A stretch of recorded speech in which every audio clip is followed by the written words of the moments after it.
வாழ்க வளமுடன், வாழ்க வளமுடன், வாழ்க வளமுடன். 2 கான்பரன்ஸ்லயும் நான் இந்த கருமைய கணக்கு என்ற தலைப்புல ஆய்வு கட்டுரைய சமர்ப்பிச்சிருக்கேங்க. பட் அந்த மாதிரி அந்த கருமைய கணக்கு சொன்னா கொஞ்சம் ட்ரையா இருக்கும் அப்படிங்கிறதுக்காக நம்முடைய சுவாமிஜியுடைய கருத்துக்களையே நிறைய எடுத்து அதையும் சொல்லி அந்த விஞ்ஞான கருத்துக்களையும் சொல்லலாம் அப்படிங்கிற ஒரு எண்ணத்தோடு தான் இந்த சிந்தனை, இந்த தலைப்பை நான் கொடுத்திருக்கேன். அம்மா அம்மா வாழ்க வாழ்க வளமுடன். ஒரு நிமிடம் அம்மா, நீங்க வீடியோல பேசுறீங்களாமா இல்ல? இல்லம்மா, நான் ஆடியோ தான் சரிங்கம்மா சரிங்கம்மா. முதல்லயே சொல்லிருந்தா நான் கொஞ்சம் அதுக்காக மாதிரி யூனிஃபார்ம் எல்லாம் போட்டிருப்பேன்மா. இதை ஒண்ணு திடீர்னு சொன்னதுனால அதனால ஒண்ணும் இல்லம்மா, நீங்க போய் பேசுனா கூட பேசலாம். பரவாயில்ல, இன்னொரு தடவை வரேன். சரி, கொஞ்சம் வால்யூம் மட்டும் இன்னும் கொஞ்சம் இன்க்ரீஸ் பண்றீங்களாம்மா? மீடியமா இருக்கு, இன்னும் கொஞ்சம். ஓகேம்மா. என்னோட போன்ல ஃபுல்லாதமா வச்சிருக்கேன். இப்ப கேக்குதா? கேக்குதுமா, முதலையுமே கேக்குதுதான். கொஞ்சம் இன்க்ரீஸ் பண்ணா நல்லா இருக்கும். அதனால ஓகேமா, நீங்க பேசுங்கம்மா, ஸ்டார்ட் பண்ணுங்க. கருமையம் என்றால் என்ன? உடலுக்கு மூலமான வித்து சக்தி, உயிர் சக்திக்கு மூலமான உயிர் அணுக்கள், அதாவது உயிர் துகள்கள், மேலும் 6 வகை தன்மாற்றங்களுக்கும் மூலமான ஜீவகாந்த சக்தியும் மையம் கொண்ட இடமே நமது கருமையம் ஆகும். இதனையே நம் குருபிரான் உடலுக்கும் மனதுக்கும் இயக்க மையமாக உடலுக்கு நடுப்பகுதியில் அமைந்துள்ளது கருமையம் என்பார். மேலும் நமது பரம்பரை மற்றும் பரிணாமத்தின் ஒட்டுமொத்த பதிவுகளையும் கொண்டுள்ள நமது மூலதனம் என்றும் கூறலாம். ஒரு பிரபஞ்ச கணினி வன்பொருள் போல் செயல்படுவதால் வினைப்பதிவு பெட்டகம் என்றும் கூறலாம். இதனை நம்முடைய சுவாமிஜி அவர்கள் ஒரு தெய்வீக புதையல் என்றும், பெருநிதி என்றும், தெய்வீக நீதிமன்றம் என்றும், அகம் என்றும், உள்ளம், நெஞ்சம், ஆன்மா, உயிரின கருவூலம், காந்த கலராட்சியம், மாய துணைவன், சரித்திர பொறுப்பு பெட்டகம் என பலவாறாக குறிப்பிடுகிறார். கணக்கு என்றால் என்ன? நமக்கு தெரிந்ததெல்லாம் கூட்டல், கழித்தல், பெருக்கல், வகுத்தல் என்பதாகும். மேலும் அல்ஜிப்ரா, கிராஃபு, காசு, டானு இவையெல்லாம் தான் நமக்கு தெரிந்த கணக்கு. பருமன், வேகம், காலம், தூரம் இவற்றை கொண்டுதான் எந்த கணக்கிடப்படுகிறது. ஆனால் நமது மகரிஷியோ சித்திரகுப்தன் போல பாவ புண்ணிய கணக்குகளை கொண்டது நமது கருமையம் என்றும், ஆகாய விமானத்தில் உள்ள கருப்பு பெட்டி போன்றது நமது கருமையம் என்றும் கூறி அந்த கணக்கை தான் இப்பொழுது நாம் பார்க்க இருக்கின்றோம். மனிதனது ஒவ்வொரு எண்ணம், சொல், செயலும் கருமையத்தில் கணக்காக எழுதப்படுகிறது என்றும் கூறுகிறார். எனவே கருமைய கணக்கு என்பது பிரபஞ்சத்தின் பெயராற்றல் மனிதனிடம் சுருங்கி இருக்கும் இடமான கருமையத்தில் குருபிரானின் கூற்றுப்படி மனிதன் செய்யும் ஒவ்வொரு செயலும் அதன் விளைவை தன்னுள்ளே பதிவாக கொண்டுள்ளது. இதுவே கருமைய கணக்கு எனப்படும். அதாவது மனிதனின் ஒவ்வொரு எண்ணமும், சொல்லும், செயலும் கருமையத்தில் பதிந்து காலத்தால் விளைவுகளை ஏற்படுத்துகின்றன. எனவே மனிதன் தன்னைத்தானே உணர்ந்து கணக்கிடும் உள்ளார்ந்த செயல்முறையே கருமைய கணக்கு என்பதாகும். கருமையத்தில் கோடிக்கணக்கான ஆண்டுகால பதிவுகள் சுருங்கியுள்ளன என்பதை அறிந்து கொண்டோம். எனவே பதிவு என்றால் என்ன, செயல் என்றால் என்ன, எங்கெல்லாம் பதிகிறது என்பதையும் பார்க்கலாம். பதிவு என்றால் என்ன? ஜீவகாந்தத்தில் ஏற்படும் அனுபவங்கள் நமக்கு ஒரு தரத்தை அல்லது குணத்தை ஏற்படுத்துகின்றன. இந்த தரமாற்றமே, அதாவது நம் குணங்களில் ஏற்படும் தரமாற்றமே பதிவு என்பதாகும். உதாரணத்துக்கு நம்ம மழை தண்ணீர், அது சுத்தமான நீர் இல்லையா, டிஸ்டில்டு வாட்டர்னு சொல்லுவாங்க.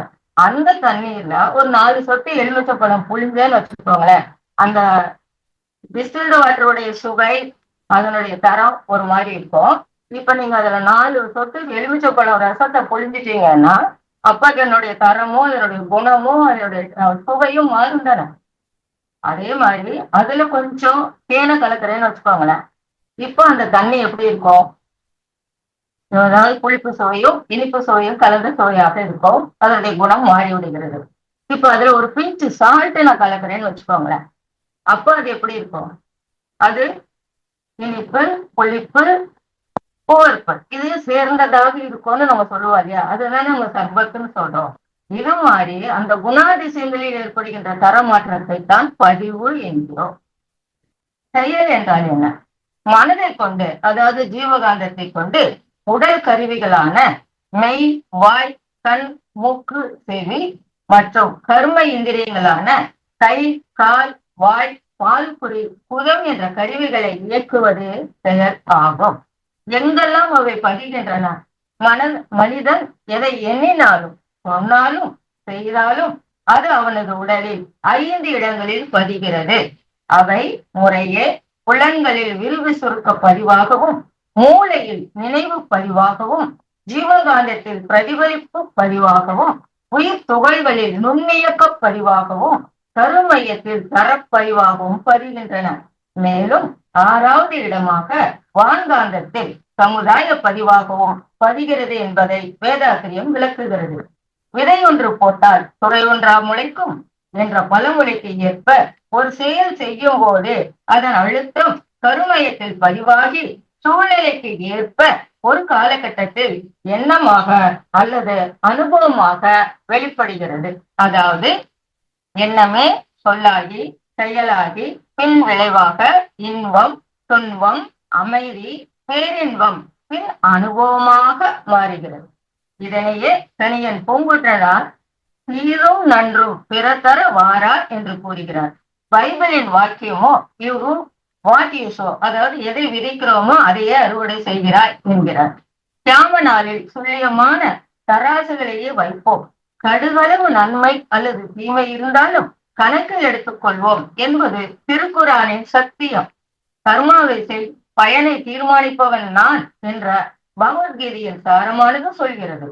இதனையே நம் வேதாத்திரி மகரிஷியோ செயலிலே விளைவாக தெய்வ ஒழுங்கு அமைப்புக்கு இருக்க பயன் என்ன தவறிழைத்து பரமனை பின் வேண்டுவதால் என்றும், தப்பு கணக்கிட்டு தான் ஒன்றை எதிர்பார்த்தால் ஒப்புமோ இயற்கை விதி என்றும், ஒழுங்கமைப்புக்கு ஏற்றபடி அப்போதைக்கு அப்போதே அளிக்கும் தரை விளைவு என்றும் கூறுவார் நமது குருகிறார்.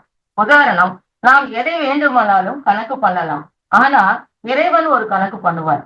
அதாவது ஒரு கதை மூலம் இதை நாம் தெரிந்து கொள்ளலாம். ஒரு சத்திரத்தில் 2 நண்பர்கள் தங்கினார்கள். அங்கு சாப்பாடு எதுவும் இருக்காது, அதாவது கிடைக்காது என்பதால் தாங்கள் கையோடு கொண்டு வந்த சப்பாத்திகளை சாப்பிட தொடங்கினார்கள். அப்போது மற்றொரு 3வது நபர் அங்கு வந்து, எனக்கு பசிக்கிறது, சாப்பிட ஏதாவது கிடைக்குமா என்று கேட்க அவர்கள் கொண்டு வந்த சப்பாத்தியை பங்கு போட்டார்கள். ஒருவர் 3 சப்பாத்தி வைத்திருந்தார், மற்றொருவர் 5 சப்பாத்தி வைத்திருந்தார். எப்படி பங்கிடுவது என யோசித்தனர். மொத்தம் 8 சப்பாத்தியை எப்படி 3 சமமாக பங்கிடுவது என்று சிந்தித்து ஒவ்வொரு சப்பாத்தியையும் 3 துண்டுகளாக கட் செய்தார்கள். எனவே மொத்தம் 24 துண்டுகள் வந்ததால் ஆளுக்கு 8 துண்டுகள் என பங்கிட்டு சாப்பிட்டு படுத்தனர். மறுநாள் காலையில் 3வது நபர் எழுந்து 8 தங்க காசுகளை தந்துவிட்டு சென்றார். அந்த தங்க காசுகளை பங்கிடுவது இருவருக்குள்ளும் ஒரு பிரச்சனை வந்தது.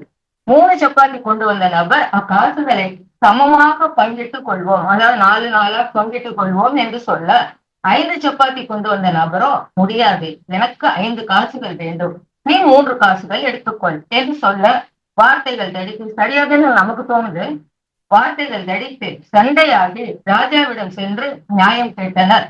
அவரோ நாளை காலை தீர்ப்பு சொல்கிறேன் என்று கூறிவிட்டார். ராஜாவின் கனவில் இறைவன் தோன்றி என்ன செய்ய போகிறாள் என கேட்க, குழப்பமாக உள்ளது கடவுளே என்று ராஜா போற, இறைவனோ பிரித்து விட்டு நன்கு சிந்தித்துப்பார், 3 சப்பாத்திக்காரர் தனது சப்பாத்திகளை 3 கட் செய்து 9 துண்டுகளை ஆக்கினார். 5 சப்பாத்திக்காரரோ 15 துண்டுகளை ஆக்கினார். முதலாம் அவர் தனது பங்கில், அதாவது 9 பீஸ்ல 1 துண்டை மட்டுமே தந்தார். இரண்டாவது நபரோ தனது பங்கில் 7 துண்டை தந்துள்ளார். எனவே முதலாம் அவனுக்கு 1 தங்க காசும் 2ஆம் அவனுக்கு 7 தங்க காசும் தருவதே நியாயம் என்று கடவுள் கூறிவிட்டு மறைந்து விட்டாராம். இது கதைதான் என்றாலும் நாம் ஒரு கணக்கு போட்டாலும் இறைவன் ஒரு கணக்கு போடுவார் தானே, அதுதானே இறைநீதி. சரியான கணக்கு தானே அன்பர்களே, அங்கு சிந்தித்து பாருங்க. முதல்ல சொன்ன மாதிரி 4 நாளா போட்டுதான் சரி, இல்லைன்னா 3, 5 வச்சுட்டாலும் சரிந்தாலும் நாம நினைப்போம். ஆனா இறைவன் இப்படி கணக்கு போடுறாரு பாருங்க. நாம் என்னதான் செயல் செய்து ஒரு பதிவை கருமையத்தில் ஏற்படுத்தினாலும் அதற்கான விளைவை இறைவன் சரியாக தருவார் என்பது புரிகிறது அல்லவா? இதையே கருமைய கணக்கு என்று கூறலாமே. அதாவது பதிவுகளின் அடிப்படையில் இறை நீதிப்படி, அதாவது இறை நியதிப்படி செயல் விளைவு தத்துவத்தின்படி கூடுதல் அர்த்தத்தின்படிதானே எல்லா கணக்கும் அமைகிறது என்பதை புரிந்து கொள்ளலாம். ஒவ்வொரு உடல், செயல், புலன்களின் இயக்கம், மனம் மற்றும் உணர்ச்சி அதிர்வுகள் அனைத்தும் ஜீவகாந்த களமான கருமையத்தில் பதிவை உருவாக்குவதால் அவற்றை கருமையமானது ஈர்த்து சுருக்கி சேமித்து வைத்துக் கொள்கின்றன. தக்க காலம் வரும்போது அவற்றை வெளிப்படுத்தத்தக்க விளைவுகளை தருகிறது என்பதை வேதாத்திரி மகரிஷியின் அருட்பேராற்றலின் அன்பு குரல் என்ற புத்தகத்தில் செயலின் விளைவை நினைத்த திருவிளையாடல் என்ற தலைப்பில் சில தட்டு விளையாற்றை சுற்றிவிட்டவும் பெறல் போல் சொல் எண்ணங்கள் செயல்கள் காந்த அலையாகி சுழன்றோடி விரைவு ஒக்கச் சென்று முடிவான சுத்தவெளி அழுத்தத்தால் பின்னோக்கி வந்து சுழன்றியங்கும் ஜீவகாந்த கருமையும் ஈர்த்து சுருக்கி இருப்பாய் வைத்து காலத்தால் மலர்த்தும் சுழற்சி ஈர்ப்பு காப்பு உன் திருவிளையாட்டு என்று சொல்லாமல் விளைத்துவிட்ட சொற்கிடந்த பொருளே என்று கூறுகிறார். அதாவது இறைவனின் செயல்களின் நீதியை கருமைய கணக்கை எவ்வாறு வெளிப்படுத்துகிறார் என்பதை நாம் அறிந்து கொள்வோம். அனைத்து பதிவுகளும் சங்கீதம், பிராரப்தம், ஆகாமியம் என்ற நிலையில் செயல்படுவதாகவும் இன்றைய நமது ஆகாமிய செயல்கள் நம்முடைய வாழ்நாளிலே பிராரப்தமாகி அவை அடுத்த தலைமுறைக்கு சங்கீதமாக மாறுகிறது என்பதையும் நமது குருபிரான் தெல்ல தெளிவாக 7 தலைமுறைக்கு இவர் கடத்தப்படும் என்றும் கூறுகிறார். இதனையே நம்முடைய குருபிரான் தந்தை தாய் ஈருயிரும் ஒன்று சேர்ந்து கழித்ததொரு உடலாகி உலகில் வந்து அந்த ஈருயிர் தந்த வினைகள் அறமோ மற்றோ அளித்த வினை பதிவுகள் எல்லாம் என் சொத்தாட்சி என்கிறாரே. இதனையே வள்ளுவரும் தம் பொருள் என்ப தம் மக்கள் அவர் பொருள் தம் தம் வினையால் வரும் என்றும் கடிந்து கடிந்து ஓரார் செய்தார்க்கு அவைதான் முடிந்தாலும் பிழை தரும் என்றும் கூறுகிறாரே. உதாரணத்துக்கு சஞ்சீத பதிவுக்கு ஒரு உதாரணம் பார்ப்போம். ஒரு பாட்டன் 2 மகன்கள் ஒரு ஏழை விதவியிடம் ரூபாயை வாங்கி கொண்டு திருப்பி தருவதாக சொல்லிவிட்டு வாங்கி சென்று பின் தராமலேயே ஏமாற்றுகிறார். அந்த தலைமுறையை ஒண்ணும் செய்யல. 2 பசங்களுக்கு எதுவும் வரல. பேரனான் அவன் 22 வயதிலேயே தற்கொலை செய்து கொண்ட நிகழ்ச்சி. இதுதான் சங்கீத கர்மாவுக்கு ஒரு உதாரணம், உண்மை நிகழ்வு. பிராரப்த பதிவு. ஒரு தொழிற்சங்க தலைவர் தொழிலாளர்களை கசிக்கு பிழிந்து பணம் வாங்கி நிறைய சேர்த்து தனது ஒரே மகனுக்கு தொழிற்கல்லூரியை கட்டினார். அந்த நாள் அன்றைக்கு வாட்டிகன், மெக்கா, கங்கோத்திரியிலிருந்து நீர் வந்தது. அன்னதானம் அமர்க்கலப்பட்டது. ஆனால் மகனோ எய்ட்ஸ் நோய் வந்ததால் கடிதம் எழுதி வைத்துவிட்டு கங்கையில் கரைந்து விட்ட நிகழ்ச்சி. அடுத்தது ஆகாமிய பதிவுக்கு. மருத்துவ அதிகாரி பிணம் வாங்க ரூபாய் 5000 டிமாண்ட் செய்து வாங்கி சினிமா தியேட்டர் கட்ட பாதி முடிந்த நிலையில் ஒரு விபத்தில் அந்த பையன் இறந்த நிகழ்ச்சி. இவை எல்லாம் சங்கீத கர்மாவுக்கும் பிராரப்த கர்மாவுக்கும் ஆகாமிய கர்மாவுக்கும் உண்மையில் நடந்த சம்பவங்களை நான் எடுத்துரைத்திருக்கின்றேன். இரையாற்றலின் தன்மைகளையும் சிறப்புகளையும் அறியாமலோ அலட்சியம் செய்தோ உணர்ச்சி வயத்தாலோ தன்முனைப்பு கொண்டோ அளவு மீறியும் முறை மாறியும் மன ஆற்றலானது செயல் புரியும் போது அச்செயலுக்கு ஏற்படும் துல்லியமான விளைவுதான் கருமைய கணக்கு. சிறிதளவு கூட தவறாமலும் பிழை இல்லாமலும் அன்பும் கருணையும் இயல்பாக அமைந்துள்ள இறைநிலையே ஜீவன்களிலிருந்து எழும் செயல்களுக்கு தக்கபடி, அதாவது எண்ணம் சொல் செயலுக்கு தக்கபடி அளிக்கின்ற விளைவே கருமைய கணக்கு என்ற இறை நீதி. எனவே தெய்வ நீதியை மதித்து விழிப்பு நிலையில் நின்று விளைவை அறிந்து செயல்களாற்றி இசைப்பட வாழ வேண்டும் என்ற தாரக மந்திரத்தை ஒரு ஞான கல்வியாக பெறவே இந்த தலைப்பு. வீரியம் உள்ளதால் விதைக்கு முளைக்க வேண்டும் என்ற வேகம் உள்ளது. அதே போல் வினை உள்ளதால் உயிர் உடலறிக்க முனைந்து பிறவி ஏற்படுகிறது. இதனையே வினைப்பதிவே ஒரு தேகம் கண்டால் என்கிறது வேதம். உயிரின் களங்கம் தீர்ந்து உலகப்பற்றை விடும் வரை பிறவி பெருங்கடலாய் நீளும் என்பதை வள்ளுவரும் கூறுகிறாரே. ஒரு அயோக்கியன் நன்கு வாழ்கிறான், நல்லவன் துன்பப்படுகிறானே என்ற கேள்வி நம்மிடையே எழுகிறது தானே அன்பர்கள். உதாரணம், மளிகை கடை 1 கிலோ சர்க்கரை கேட்க தராசில் நிறுத்தும் போது இடது பக்கம் 1 கிலோ கல் வைத்து வலது பக்கம் தட்டில் சர்க்கரையை போட கையில் இருப்பதை தீர மீண்டும் கொண்டு வந்து போடுவார் தானே. தட்டு அசையும், அதாவது 999 கிராம் வரை அசையாது. அது போல அவரவர் செயலுக்கு கருமைய கணக்கு நிச்சயம் உண்டு. கீரை பலன் கொடுக்க 30 நாள் ஆகும். தென்னை 2 அல்லது 3 ஆண்டுகள் ஆகிறது. தேக்கு 30 ஆண்டுகளாக நாம் காத்திருக்க வேண்டும். எனவே காலத்தால் அனைத்தும் வரும். இதனையே தெய்வம் நின்று கொள்ளும் என்பார் நமது குருபுரான். அதாவது துன்பப்படுபவன் வினை கழிந்து ஆன்ம தூய்மை அடைகிறான் என்பது பொருள். இறைநிலை அல்லது இயற்கை என்ற பெயராற்றல் யாரையும் தண்டிக்க வேண்டும் என்று செய்வது இல்லை. இயற்கைக்கு முரணான செயல்களால் பதிவுகளை பெற்ற கருமையும் கலங்கமடைவதால் அதனை தூய்மை பெற செய்யும் பேரறிவின் செயலையே கருமைய கணக்கினால் வந்த தண்டனை என்று சொல் குறிக்கிறது. உதாரணம், முனிவரே ஆனாலும் முள்ளெடுத்து குத்தினால் வலிக்கத்தானே செய்யும். அவர் மன்னித்தாலும் விளைவு கட்டாயம் வரும். இப்படிப்பட்ட கருமைய கணக்கை உணரும் போது மனித வாழ்வில் பொறுப்புணர்வு அதிகமாகும். எனவே மனிதன் தன் செயல்களை ஒழுங்குபடுத்தும் போது அதுவே இறை வழிபாடாகிறது. உயிர்களை மதித்து வாழும் பண்பு மலர்கிறது. இதை உலகிற்கு உணர்த்த வேண்டியது நம் போன்றவர்களின் தலையாய் கடமை அல்லவா? உணவு, உறக்கம், உழைப்பு, ஆண் பெண் நட்பு என்னும் எண்ணம் என்ற ஐவகையும் அளவு மீறினாலும் முறை மாறினாலும் விளைவாக அந்தந்த செயல்களை செய்யும் உறுப்புகள் நோய்வாய்ப்படுவதை விரித்துரைத்தாலே எளிதில் கருமைய கணக்கு என்ற உண்மையினை அனைவரும் உணர்ந்து கொள்வார்கள் என்பது திண்ணம்.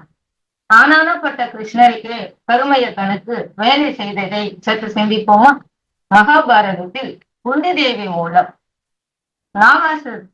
நாகாஸ்திரத்தை கர்ணனிடம் ஒரு முறை மட்டுமே பயன்படுத்துவேன் என்று உறுதிமொழி வாங்கி வர சொல்ல குந்தி தேவியும் அப்படியே வாங்க அந்த போரில் கிருஷ்ணர் தனது ஜீவகாந்தத்தை முழுவதும் கால் கட்டைவர்களுக்கு கொண்டு வந்து அழுத்தியதால் பேரானது சற்று கீழே இறங்கியதால் வீடத்தை மட்டுமே அந்த நாகாசுரம் தாக்கியதால் அர்ஜுனனின் தலை தப்பியது. இது நல்ல செயலா கெட்ட செயலா? அர்ஜுனனுக்கு அது நல்ல செயல். ஆனால் கிருஷ்ணர் செய்ததோ நீதிக்கு புறம்பான செயல் தானே. அதனாலேயே அவர் போர் முடிந்து கிருஷ்ணரானவர் ஒரு மரத்தின் மேலேறி ஒரு பேயில் அமர்ந்து புல்லாங்குழலை அனுபவித்து வாசித்துக் கொண்டு இருக்கும் போது அவரது கால்கட்டை விரலை அசைத்ததால் அதனை ஒரு சாதாரண வேடன் அது பறவையின் மூக்கு அழுந்து என்று எண்ணி அம்பை எய்த போது காலில் அம்பு பாய்ந்து கிருஷ்ணர் இருந்த கதை அனைவருக்கும் தெரிஞ்ச கதைதான். என்ன கதை என்று கூறுகிறீர்களே என்று உங்களுடைய மைந்தவாசி எனக்கு கேட்கிறது. ஏனால் இதெல்லாம் பக்தி மார்க்கத்துல சொல்லப்படுகின்ற கதை, அதனால சொன்னேன். இதிலிருந்து நாம் எதை உணர்ந்து அல்லது அறிந்து கொள்ள வேண்டும் என்றால், யாராக இருந்தாலும் கருமைய கணக்கில் இருந்து தப்ப முடியாது என்ற உண்மையை அன்பர்களே நாம் உணர்ந்து கொள்ள வேண்டும். மற்றொரு உதாரணம், துரோணாச்சாரியரிடம் ஏகலைவனுக்கு இழைத்த அநீதியின் காரணமாகவே அஸ்வத்தாமன் என்ற யானை இறந்து விட்டதாக என்ற செய்தி காரணமாக, ஆனா அது யானைன்னு தெரியாம அஸ்வத்தாமன் இறந்து விட்டது என்ற செய்தி காரணமாக அந்த துக்கத்திலேயே துரோணர் இறந்து விட்டார். இப்படியாக துரோணருக்கு புத்திர சோகம் ஏற்படுத்தி வெற்றி கண்டதால் தான் பாண்டவர்களின் புத்திரர்கள் அனைவரும் இறந்தனர் என்று ஒரு நீதியை கூறுவார்கள். இப்படிப்பட்ட கருமைய கணக்கானது யாரையும் தப்ப விடாது, நீதி வலுவ விடாது என்பதை புரிந்து கொள்ளலாம். ஒரு தவறு செய்துவிட்டு சட்டம், மக்கள், அரசாங்கம் தண்டனையிலிருந்தும் தப்பிவிடலாம். ஆனால் அந்த தவறுக்கு கடவுள் தரும் தண்டனையிலிருந்து எக்காலத்திலும் உலகில் எந்த மூலைக்கு சென்றாலும் தப்ப முடியாது. இதுதான் உண்மை உண்மை உண்மை. எதுக்கு 3 தடவை சொன்னேன் யோசிச்சுக்கோங்க. நீ செய்யும் பாவத்தின் அளவுக்கு ஏற்றபடி தண்டனையின் கடுமை நிர்ணயிக்க முடியும். உதாரணம், 4 நபர்கள் ஒரே விதமான பாவத்தை செய்கிறார்கள் என வைத்துக் கொள்வோம். உதாரணம், ஏ என்பவர் ஒரு பணக்காரனை ஏமாற்றி ரூபாய் 100 ஆதாயம் அடைகிறார். பி என்பவர் நடுத்தர வசதியுள்ளவரை ஏமாற்றி ரூபாய் 100 ஆதாயம் அடைகிறார். சி என்பவர் ஒரு ஏழையை ஏமாற்றி ரூபாய் 100 ஆதாயமும், டி என்பவர் ஒரு பிச்சைக்காரனை ஏமாற்றி ரூபாய் 100 ஆதாயமும் அடைகிறார் என்று வைத்துக் கொள்வோம். இந்த கருமைய கணக்கு என்பது ஏபிசிடி என்கிற 4 பேருக்கும் ஒரே விதமான பாவத்தை பதிவு செய்யுமா? இல்லவே இல்லை. ரூபாய் இழப்பு பணக்காரனுக்கு பெரிய பாதிப்பு இல்லையே. ஆகவே ஏக்கு குறைவான பாவத்தையும், நடுத்தர வர்க்கத்து நபரின் ரூபாய் இழப்பு பெரிய பாதிப்பு, ஆகவே வீட்டு சற்று அதிகமான பாவத்தையும், ஏழையில் ரூபாய் இழப்பு பெரிய பாதிப்பு, ஆகவே சீக்கு இன்னும் அதிகமான பாவத்தையும், பிச்சைக்காரனுக்கு ரூபாய் 100 இழப்பு மிகப்பெரிய பாதிப்பு, ஆகவே டிக்கு மிக அதிகமான பாவத்தையும் பதிவு செய்வார் என்பது என் கணக்கு. நாம் மற்றவருக்கு அளிக்கும் துன்பத்தை பொறுத்து, கடுமையை பொறுத்து, நபரை பொறுத்து, சூழ்நிலையை பொறுத்து பாவத்தின் தன்மை மாறுபடும். ஒரு நல்ல செயலை 4 நபர்கள் செய்கிறார். இப்ப பாவத்துக்காக ஒரு உதாரணம் சொன்னேன். நிறைய பேருக்கு நல்லதேன்னு சொல்லி நினைக்கிறாங்க. ஒரு நல்ல செயலை 4 நபர்கள் செய்கின்றார்கள். பி என்பவர் ஒரு குருடர் பள்ளிக்கு ரூபாய் 2000 நன்கொடையை ஒரு விழாவின் போது அளிக்கின்றார் என்று வைத்துக் கொள்ளும். துன்பப்படுபவர் கண் பார்வையின்றி அவதிப்படுபவர்களுக்கு உதவணும் என்ற ஒரு எண்ணத்தை மட்டுமே மனதில் வைத்துக் கொண்டு நன்கொடையை அளிக்கின்றார். பி என்பவர் அதே மாதிரி ரூபாய் 2000 இந்த குருட்டு மாணவர்களுக்கு தந்ததால் பிற்காலத்தில் நமக்கு பல மடங்காக திருப்பி வரும் என்று நினைத்து தருவார். சி என்பவரோ ரூபாய் 2000 இந்த நன்கொடை பத்திரிகை நிருபர்களும் பொதுமக்களும் வருவதால் பத்திரிகையில் தன் பெயர் வரும் என்ற எண்ணத்துடன் தந்தார்.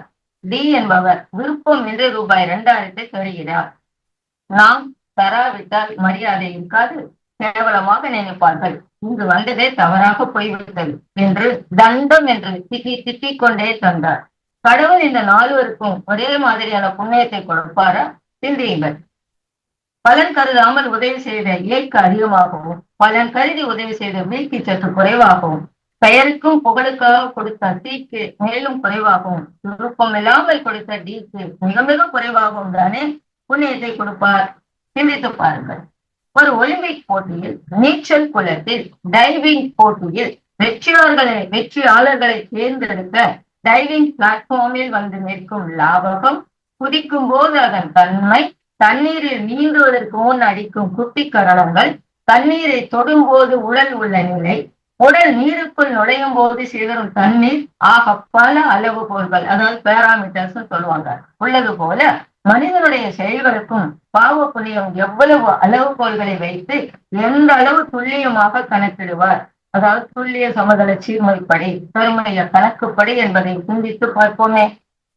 அறிவு என்பது கருமையும் என்ற மூலதனத்தை பகுத்து ஆராய்ந்து தூய்மைப்படுத்தி நம்மை உயர்த்தி கொள்ள நமக்கு அளித்துள்ள சிற்ப நுண்மான் நுழைப்புலன் அறிவு மூலம் நம் மனதின் செயல்பாடுகளை மேல்மனம், நடுமனம், அடிமனம் என்று 3ஆக பிரிக்கிறார். மேலும் நம் அறிவின் பயணம் என்பது அறியாமையிலிருந்து ஞானத்தை நோக்கிய ஒரு பரிணாம பயணம். அதனை 3 நிலைகளில் கூறுகிறார் நமது குருகிறார். அதாவது அஞ்ஞானம் அறிவின் ஆரம்ப நிலை என்றும், விஞ்ஞானம் அறிவின் வேக நிலை என்றும், மெய்ஞானம் அறிவின் பூரண நிலை என்றும் கூறுகிறார். அறிவை அறிவால் அறிய பழகுதல் என்பது யோகத்தின் வரையறை ஆகும். இப்படிப்பட்ட உள்நோக்கிய பயணமானது நம்மை விளைவறிந்த விழிப்பு நிலையில் வாழ கற்றுத் தருகிறது. இதுவே ஞானமான வாழ்வின் அடையாளம். பிரபஞ்சத்தில் நடக்கும் ஒவ்வொரு இயக்கத்திற்கும் ஒரு காரணம் உண்டு. எனவே மனிதனின் இன்ப துன்பங்களுக்கு காரணம் விதியா, இயற்கையா அல்லது தற்செயலா என்ற கேள்விகளுக்கு இந்த கருமைய கணக்கே தெளிவான விடை தருகிறது. இன்றைய காலகட்டத்தில் மனிதர்கள் தங்களின் துன்பத்திற்கு பிறரை அல்லது விதியை காரணமாக கூறுவார்கள். ஆனால் உண்மையான காரணமானது தங்களது கருமைய பதிவுகளையே அடிப்படையாக கொண்டது என்பதை உணர்ந்து பொறுப்புடன் எதிர்மறை செயல்களில் இருந்து தன்னை காத்துக் கொள்ளலாம். கருமையும் களங்கமுடைய காரணங்கள், இது நம்முடைய சுவாமிஜி சொன்னதுதான். 5 என்று கூறுவார்கள். நிறைவு பெறாத ஆசைகளின் கூட்டம், சினம், 5 அளவு முறை இல்லாமல் முரண்பாடு, பிறர் உள்ளம் வருத்தல், பொய் கூறுதல், பொறாமை என்பதாகும். இதனை தூய்மை செய்ய 10 செயல்முறைகளை கடைபிடிக்க வேண்டும் என்று நம் குருகிறார் கூறுவார். அதாவது ஐங்குறவர் வழிபாடு, இறை உணர்வு, அறநெறி வாழ்வு, உடல் ஓம்பல், உடற்பயிற்சி, தவம், பொருள் இயற்கை வளங்களை பாதுகாத்தல், பகை, குற்றம், போல் சொல்லல் இல்லாமல் இருத்தல், அதாவது இன்முகத்தோடு இருத்தல், ஓர் உலக ஆட்சி, பெண்களை மதித்தல், பெற்றோருக்கு செய்ய வேண்டிய கடமைகள், அதாவது ஒரு பேங்கில் பணம் போட்டால் அதை 2 மடங்காக வர வேண்டும் என்று நினைக்கிறோமே, அதுபோல் 5 செயல்கள் செய்து நம்முடைய கருமையத்தை கலங்கப்படுத்தினால் 10 செயல் செய்தால்தான் அதை தூய்மைப்படுத்த முடியும் என்பதை நாம் புரிந்து கொள்ளணும். அதாவது நமது 5 செயல்களால் கலங்கமடைந்த கருமையத்தை தூய்மை செய்ய 10 செயல்களை செய்ய வேண்டும் என்று கூறுகிறார் நமது குருகிறார். அருட்பேராற்றலின் அன்பு குரலை வாங்கி குறைந்தது 100 முறையாவது படித்துவிட்டு சிந்தித்து பார்த்தால்தான் புரியும். 10ல் 5வது செயல்படுத்தி பலன் பெற மாட்டோமா என்ற இயக்கமே இதற்கு காரணம். மொத்தத்தில் கருமையத்தை தூய்மைப்படுத்த உடற்பயிற்சி, தவம், ஜீவகாந்த பெருக்க பயிற்சி, காயக்கல்ப பயிற்சி, 5 அளவு முறை, அருகுண சீரமைப்பு, 5 பண்பாடு, குடும்ப அமைதி, கர்மயோக வாழ்க்கை, மௌனம் என்ற இந்த 10ஐயும் தினசரி கடைபிடித்தாலே போதும் கருமைய கணக்கானது சீராகிவிடும். மகரிஷி அவர்கள் தனது தத்துவங்களை ஒரு அறிவியலாகவே முன்வைக்கிறார். மரபணு, அதாவது நமது டிஎன்ஏ என்பது நம் வீட்டில் உள்ள மின் விளக்குகள் போன்றது. எபிஜெனடிக்ஸ் என்பது அந்த விளக்குகளை கட்டுப்படுத்தும் சுவிட்சுகள் மற்றும் டிம்மர்களை போன்றதாகும். இந்த சுவிட்சுகள் தான் டிஎன்ஏ, அதாவது மரபணு மீது படியும் ரசாயன குறியீடுகள், அதாவது கெமிக்கல் டாக்ஸ் என்று கூறுவார்கள். இவையே சில மரபணுக்களை ஆன் செய்து செயல்படுத்தவும் சிலவற்றை ஆஃப் செய்து முடக்கவும் செய்கின்றனவா. வேதாத்திரி மகரிஷியின் வினைப்பதிவு என்ற கருத்தானது இந்த ரசாயன குறிச்சொற்களுடன் மிக துல்லியமாக பொருந்துகிறது. ஒரு காலத்தில் ஆன்மீக கருத்தாக இருந்த கர்ம வினையானது பல தலைமுறைகளாக தொடரும் என்பது தற்போது அறிவியல் பூர்வமாக நிரூபிக்கப்பட்டுள்ளது. உதாரணம், 2022 நேச்சர் கம்யூனிகேஷன்ஸ் இதழில் வெளியான ஒரு ஆய்வு தந்தையின் அதிகப்படியான கொழுப்பு உணவு சந்ததிகளின் வளர்ச்சிதை மாற்றத்தை, அதாவது மெட்டபாலிக் கெட்டபாலிக் சொல்லுவாங்கல்ல, அந்த ஆரோக்கியத்தை பாதித்து ஆயுளை தீர்மானிக்கும் டெலோமியர்களின் நீளத்தை குறைக்கும் அபாயத்தை அதிகரிப்பதாக கண்டுபிடித்துள்ளது. 2023 பிரான்சிஸ் இன் இம்யூனாலஜி இதழில் வெளியான ஒரு ஆய்வானது பெற்றோருக்கு ஏற்படும் மன அழுத்தம், அதாவது ஸ்ட்ரெஸ், குழந்தைகளுக்கு கடத்தப்பட்டு அவர்களுக்கு நோய் எதிர்ப்பு சக்தியை குறைத்து சில நோய்களுக்கு எளிதில் பாதிக்கப்பட வைக்கிறது என்றும் சில குடும்பங்களில் குறிப்பிட்ட நோய்கள் ஏன் தொடர்கின்றன என்பதையும் விளக்குகிறது. 2025ஆம் ஆண்டில் சென் எல் மற்றும் பிறரால் செய்யப்பட்ட ஆய்வில் தந்தையின் மன அழுத்தம் குழந்தையின் இயல்பாக மாறியுள்ளது என்பதை நிரூபித்துள்ளது. 2025 கார்சியா எம்ஆர் மற்றும் பிறரால் செய்யப்பட்ட ஒரு ஆய்வில் பரம்பரை வழியாக பய உணர்வை பெற்றிருந்த எலிகளை வளமான சூழலில் வைத்தபோது அவற்றின் விந்துவில் இருந்த எபிஜெனடிக் குறிப்பான்கள் நீங்கி அடுத்த சந்ததியானது அப்பயத்தை பெறவில்லை என்பதை நிரூபித்துள்ளது. இந்த ஆய்வுகள் மூலம் கர்மா என்பது வெறும் நம்பிக்கை மட்டுமல்ல, ஒவ்வொரு கணமும் நம் செல்களில் பதிவுகளாக எழுதப்பட்டு அடுத்த தலைமுறைக்கு கடத்தப்படும் ஒரு உயிரியல் உண்மை என்பது தெளிவாகிறது. எனவே கருமையம் என்பது நமது மரபணு அல்லது டிஎன்ஏ மற்றும் எபிஜெனடிக் வரைபடம் என்றால், அறிவு என்பது அந்த வரைபடத்தை படித்து பிரித்து எழுதக்கூடிய ஒரு சக்தி வாய்ந்த நரம்பியல் கருவி எனலாம். மேலும் தவத்தின் மூலம் மூளையின் முன்மடல் புறணி பகுதியை தடிமனாக்கி அயரா விழிப்பு நிலையை தருகிறது எனவும், தொடர்ச்சியான பயிற்சியால் அமிக்டாலாவின் செயல்பாட்டை குறைத்து மன அமைதிக்கு வழிவகுக்கிறது என்றும், மன உளைச்சல் நீங்கி கடந்த கால கவலைகள் குறைத்து நிகழ்காலத்தில் நிறைவாக வாழ முடியும் என்பதை நம்மால் இந்த உதாரணங்களிலிருந்து நன்கு உணர்ந்து கொள்ள முடிகிறது. உதாரணம் அல்ல, கண்டுபிடிப்புகள். கருமையும் களிமண் என்றால் அறிவு ஒரு குயவனின் கை என்று வைத்துக் கொள்ளலாம். வேதாத்திரியமானது களிமண்ணின் தன்மைகளை மட்டுமல்ல, குயவனின் கைகளையும் திறம்பட பயிற்றுவிக்கவும் கற்றுத் தருகிறது என்பதை நாம் உணர்ந்து செயல்படுவோம். சங்கீத கர்மம் என்பது நமது பரம்பரையின் ஒட்டுமொத்த சரித்திர பெட்டகம். டிஎன்ஏ என்பது ஆயிரக்கணக்கான தலைமுறைகளாக நமக்கு கடத்தப்பட்டு வந்த ஒரு மாபெரும் மரபணு நூலகம், ஜெனடிக் லைப்ரரி. இதில் நம் முன்னோர்களின் கணக்கில் அடங்கா தகவல்கள் அனைத்தும் மரபணுக்கள் டிஎன்ஏ என்ற புத்தகங்களாக சேமிக்கப்பட்டுள்ளன.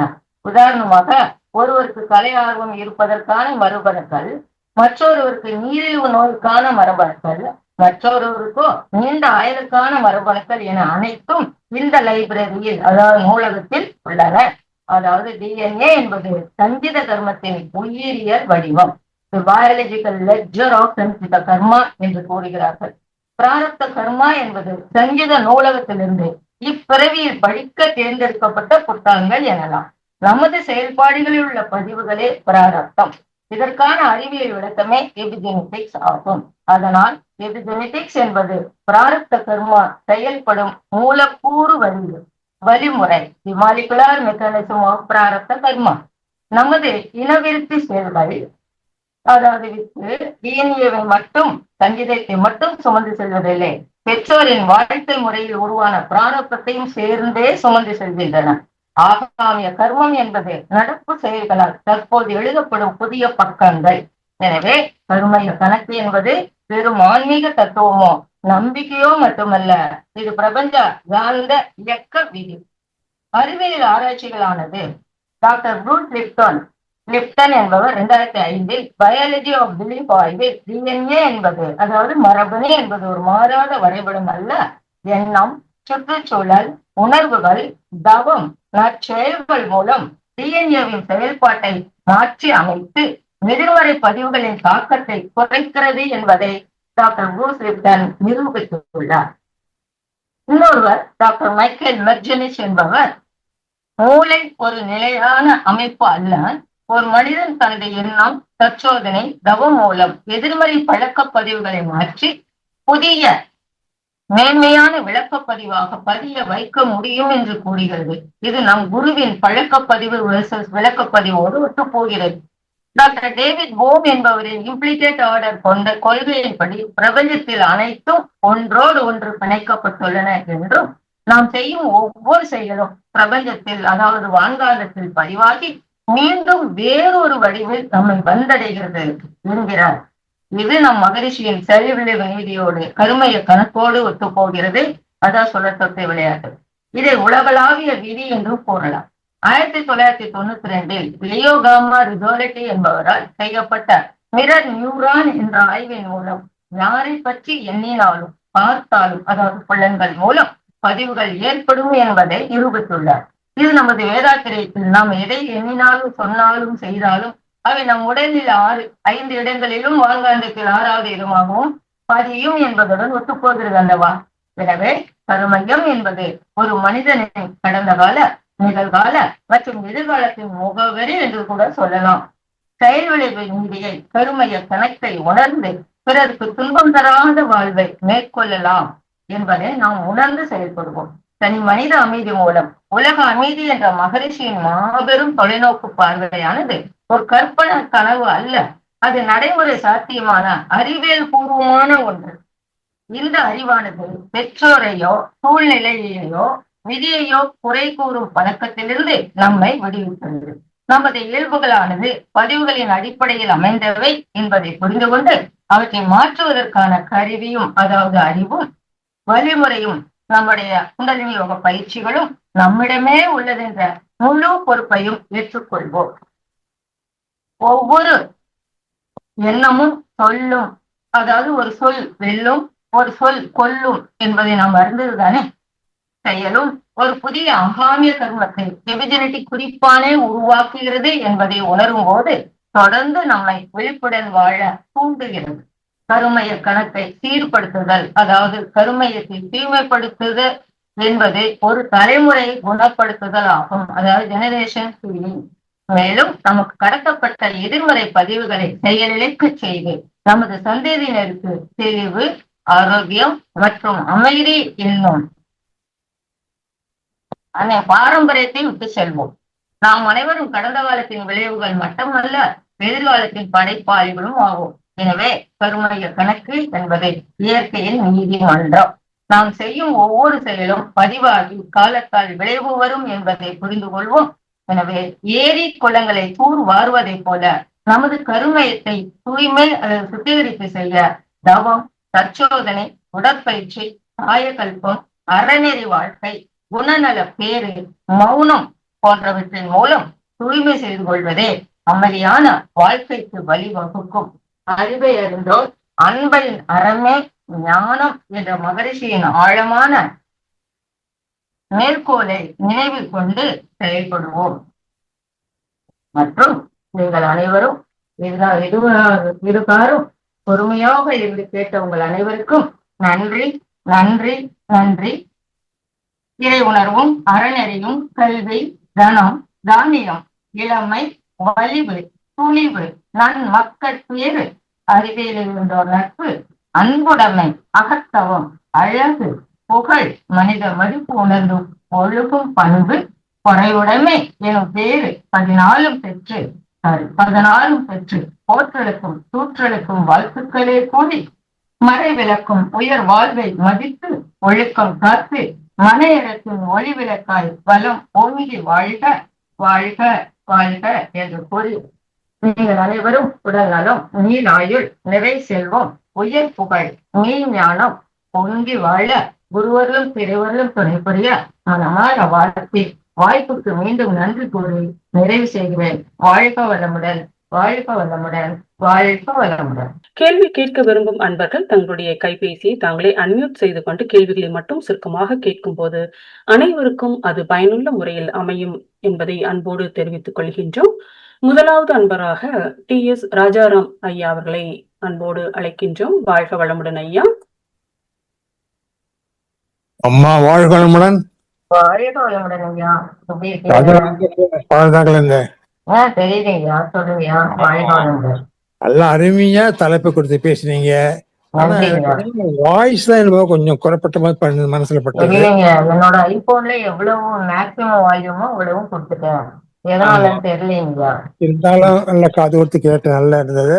ரொம்ப அருமையா அந்த 8 சப்பாத்தி கதை அருமையா இருந்தது. நீதி. ஆமா, என்னோட சந்தேகம் என்னன்னா, இப்ப வந்து நம்ம கருமையம்ங்கிறது இந்த மூணு சென்டர் இயக்க மையம் சொன்னீங்க. ஆனா நம்ம சொல்லக்கூடிய எண்ணம் சொல் செயல் எல்லாமே ஒரு 6 இடத்துல பதிவாருன்னு சொல்லி வந்தீங்க. அதுல ஒண்ணு வந்து ஆயத்துள்கள்ல வந்து சமுதாய பதிவுன்னு சொல்றீங்களே, மேலும் போகிறதுக்கு ஆட்சி உண்டாதுக்கு பிரபஞ்சத்துக்கு மேல என்ன இருக்கீங்க? சுத்தவெளி தானே இருக்கு. அப்புறம் அது அங்க போனா என்ன இருக்கும்? அங்க போகவே போகுது. இங்கேயே எல்லாத்தையும் முடிச்சிடும். அங்க போனா தூய்மையான கருவம் இல்லாத ஒரு கருமையா இருந்தாதான் அங்க போக முடியும். ஓ அப்படியா? ஆமா. ஓ அதுதான் சத்தியமா இருந்தது எனக்கு. ஆகாய பதிவு சொன்னீங்களா, அது டைரக்டா லிங்க் எப்படி கிடைச்சதுன்னு சந்தேகம் கேட்டேன். நிச்சயமா நீங்க வந்து நம்முடைய கருமையை நம்ம வாழும் காலத்திலே தூய்மை செஞ்சிட்டோம்னா நிச்சயமாக நம்மால் அதை தாண்டி இந்த பிரபஞ்சத்தை தாண்டி இறைநிலையை அடைய முடியும். இதெல்லாம் பிறவிகள் நீளும். அப்ப நம்ம சாந்தி தவம் பண்ணா கருமை தூய்மை ஆயிடுமா? அப்படி சொன்னா நீங்க செய்யறதெல்லாம் தப்பு பண்ணிட்டு சாந்தி தவம் பண்ணிட்டா சரியா போயிடுமா இல்லையா? இல்ல, சாந்தி தவம் ஒழுங்கு ரொம்ப முக்கியங்கய்யா. எண்ணம் சொல் செயல் ஒழுங்கு ரொம்ப ரொம்ப முக்கியம். அது செஞ்சாதான் நம்மளால செய்ய முடியும். அதுக்கான பயிற்சிகள் தான் நம்முடைய சரி பயிற்சிகள். ஓகேம்மா, நல்ல கிளியரா சொன்னீங்க. நன்றிமா. நன்றிங்கய்யா. வாழ்க வளமுடன். வாழ்க வளமுடன். அடுத்ததாக சௌமுண்டேஸ்வரி அம்மா அவர்களை அன்போடு அழைக்கின்றோம். வாழ்க வளமுடன் அம்மா. அம்மா வாழ்க வளமுடன். வாழ்க வளமுடன்மா. அம்மா கலாமா வாழ்க வளமுடன். மிக சிறப்புங்கம்மா, வாழ்த்துக்கள்மா. அப்படியே அருவி போல கொட்டுனீங்கம்மா, அழகா இருந்தது. அந்த எடுத்துக்காட்டு வந்து மகாபாரத்துல இருந்து நீங்க எல்லாம் சொன்னது மிக சிறப்புங்கம்மா. அந்த எடுத்துக்காட்டு ஐயா சொன்ன மாதிரி அந்த சொல்றப்ப சில வார்த்தைகள் வந்து கொஞ்சம் தெரியாத போனுச்சு. அதுதான் ஒரு 2-3 வார்த்தைங்க சொல்றப்ப தெரியாத போனுச்சு. மத்தபடி எல்லாமே கிளியரா இருந்ததுங்கம்மா. கிளியரா இருந்தது. தெரியலன்றத சொல்லுங்க, நான் வேணா சொல்றேன். அதுதான்மா, அது அந்த இடம் நீங்க சொல்லி சொல்றப்ப அந்த வார்த்தைங்க இப்ப வந்து இவரு கிருஷ்ணர் வந்து கால பெருவரல்ல இது பண்ணி தேர அமைக்கனதுனால அவருக்கு அந்த கணக்குன்றப்ப அந்த இன்னொன்னு சொல்லுவீங்க இல்லையா? அதுக்கு ஒவ்வொரு எடுத்துக்காட்டு சொல்றப்பே சொல்லிட்டு ஒரு வார்த்தை சொல்றீங்க. அந்த வார்த்தை என்னன்னு எனக்கும் கிளியரா விழலைங்கம்மா. யூடியூப்ல மறுபடியும் பாத்துக்கலாம்னு நான் முடிவு பண்ணேன். அந்த மாதிரி அந்த சின்ன வார்த்தை இப்ப நீங்க வந்து ஒரு எடுத்துக்காட்டு சொல்றீங்க இல்லைங்கம்மா. துரோணருக்கு கூட யானை இறந்தது வந்து மகன் இறந்துட்டதா சொல்லி இந்த மாதிரிலாம் அவங்களோட கணக்கு சொல்லிட்டு அப்ப இன்னொன்னு சொல்றீங்கல்ல அடுத்த வார்த்தை கர்மைய இல்லைங்களா, கணக்கு அவங்க செஞ்ச அந்த இது புத்திர சோகத்தினாலதான் நம்முடைய பஞ்சபாண்டவருடைய புத்திரர்களும் இறந்து விட்டார்கள். இந்த புத்திர சோகத்துக்கு காரணம் வந்து இவங்க தானே. அஸ்வத்தாமனுங்கிற யானையை சொல்லாம அஸ்வத்தாமா இறந்து விட்டார் அப்படின்னா, அது யானை இறந்துச்சுன்னு தெரிஞ்சிருந்தா அவருக்கு துரோணாச்சாரியருக்கு எந்த பிரச்சனையும் வந்திருக்காது. ஆனா தன்னுடைய மகன் இறந்துட்டாருன்னு நினைச்சிட்டுதான். ஆனா அவர் பண்ண தப்பு, எந்த தப்பு அவர் பண்ணாரு? ஏகலைவன் என்ற ஒரு எனக்கு அவர் சொல்லி தராம பெருவரில வெட்டிக்கோன்னு சொல்லிட்டாருல்ல, அந்த செய்த பாவத்துக்குதான் இவரும் புத்திர சோகம். ஆனா இந்த புத்திர சோகத்துக்கு காரணமான கிருஷ்ண பரமாத்மா அந்த பஞ்ச பாண்டவர்களுக்கும் அந்த காரணம் இருந்ததுனால அவங்களுடைய புத்திரர்களும் இறந்துட்டார். அப்ப தேர்ந்தேற்ற விளைவு கட்டாயம் எல்லாருக்கும் உண்டு. அந்த கிருஷ்ண பரமாத்மாவாக இருந்தாலும் சரி, வேற யாராக இருந்தாலும் சரி அப்படிங்கிறதுக்காக அந்த ஒரு உதாரணத்தை சொல்லலாம். நன்றிங்கம்மா, நன்றி, சிறப்புங்கம்மா, அருமையான உரைங்கம்மா. வாழ்க வளமுடன். வாழ்க வளமுடன். வாழ்க வளமுடன். நன்றி அம்மா. வாய்ப்புக்கு நன்றிம்மா. வாழ்க வளமுடன். வாழ்க வளமுடன் அம்மா. நன்றி அம்மா. அடுத்ததாக சுப்பிரமணியன் ஐயா அவர்களை அன்போடு அழைக்கின்றோம். வாழ்க வளமுடன் ஐயா. சுப்பிரமணியன் ஐயா அன்மியூட் பண்ணிட்டு பேசலாங்க ஐயா. வாழ்க வளமுடன். வாழ்க வளமுடன் ஐயா, சொல்லுங்க. இங்க ட்ரஸ்ட்லயே உட்காந்து நானு பேராசிரியர் வில்விஜயன், நம்ம துணை பேர் நமசிவாய் எல்லாம் சேர்ந்து உட்காந்து நாங்க ஸ்பீக்கரை போட்டு வச்சு கேட்டுக்கிட்டு இருக்கோம். ரொம்ப அருமைமா.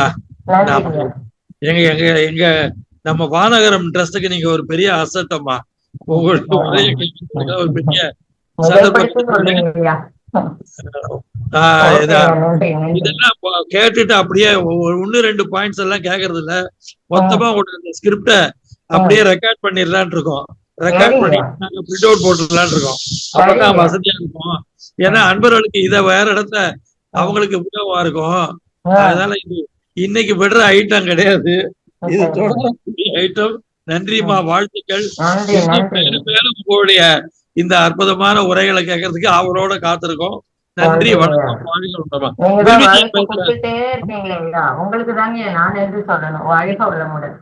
வில்விஜயன் பேசுறாருமா. சிறப்புமா. எங்களுக்கு ஒரு வாய்ப்பு கிடைச்சது. குருவுக்கு வணக்கம், ரொம்ப நன்றிங்கம்மா. திருமண நாள் வாழ்த்து வாழ்த்து இருக்காது அப்படியே. ஆமாங்க, நான் காலையிலேயே போன் பண்ணி அவங்களோட வாழ்த்து சொல்லிட்டேங்கய்யா. வில்விஜயன் மாலதி தம்பதியினர் திருமண நாள் கண்டு 38வது திருமண நாள், அவரை மனமாற வாழ்த்துவோம். வில்விஜயன் மாலதி தம்பதியினர் வாழ்க வளமுடன், வாழ்க வளமுடன், வாழ்க வளமுடன். பேசுறாரு, சொல்லுங்கய்யா. வாழ்க வளமா. வாழ்க வளமுடன் ஐயா. ஐயா வீட்டுக்கு தான் வந்திருந்தேன், வந்து அப்படியே உங்க இது ஃபுல்லா கேட்டேன். நன்றிங்கய்யா, நன்றிங்கய்யா. தேங்க்யூ. வாழ்க. இனிமேட்டு மேலும் வந்து இது மாதிரி நிறைய ஸ்பீச் கொடுங்க.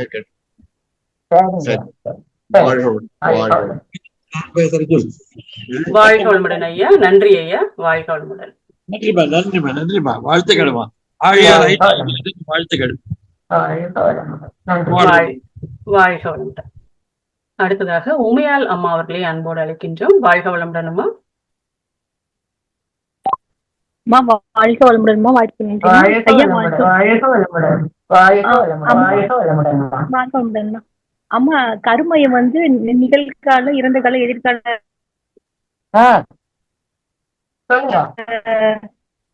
முகவரின்னு சொன்னீங்க.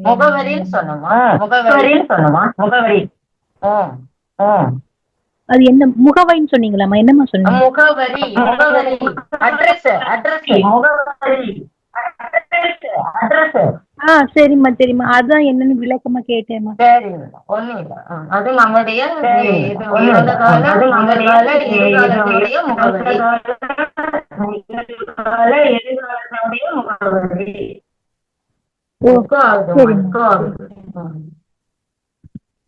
ஓகேமா, புரிஞ்சிருச்சாமா?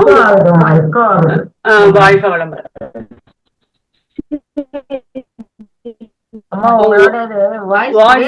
வாய்ஸ் பிரேக் ஆகுதுமா. வாழ்க வளமுடன் அம்மா. அம்மா சொன்னது உங்களுக்கு புரிஞ்சிருக்கும்.